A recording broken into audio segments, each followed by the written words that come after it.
my name is Bill Hahn, and so to answer your question about how technology has affected my life, it's affected on a personal, a work, and a spiritual level.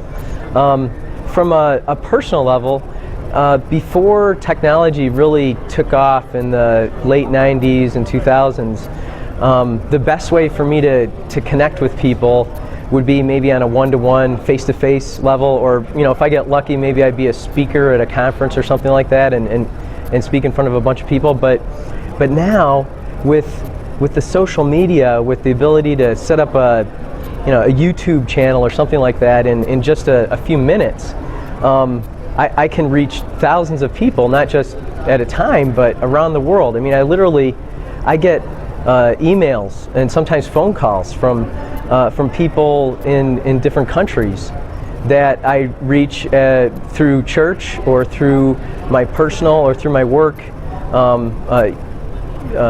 internet connections. My kids, I connect with my kids better even when I'm away. If you do something like Skype or FaceTime with them, it helps me stay connected to them. But one of the most compelling things that I've seen technology do is help our spiritual life.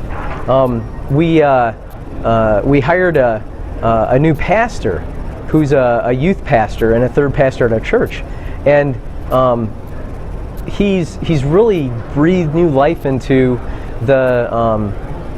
his pastoral pursuits with the youth, because he has a YouTube channel, and he publishes essentially like a mini sermon or lesson that's very teenage friendly, to connect with the teen, because he's 20-something, and he has quite a following, and that's actually how we discovered him, because he was in a completely different state, several states away, and someone in our church saw his YouTube weekly teenage stories, right?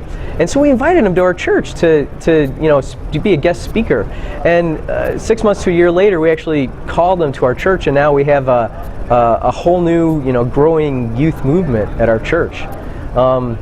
And so that's really touched a lot of lives. The ability to leverage technology to, I hate to use maybe an overused cliche, to flatten the world, right, or to make it smaller, to really make the world smaller so that you can connect with just about anybody anywhere in the world virtually, as though they're right there. I mean, when I talk to my son, and I'm in Los Angeles and he's in Chicago, or my daughters via Skype or FaceTime, it's a completely different feeling. I mean, it's not a substitute for being able to go rollerblading with them, but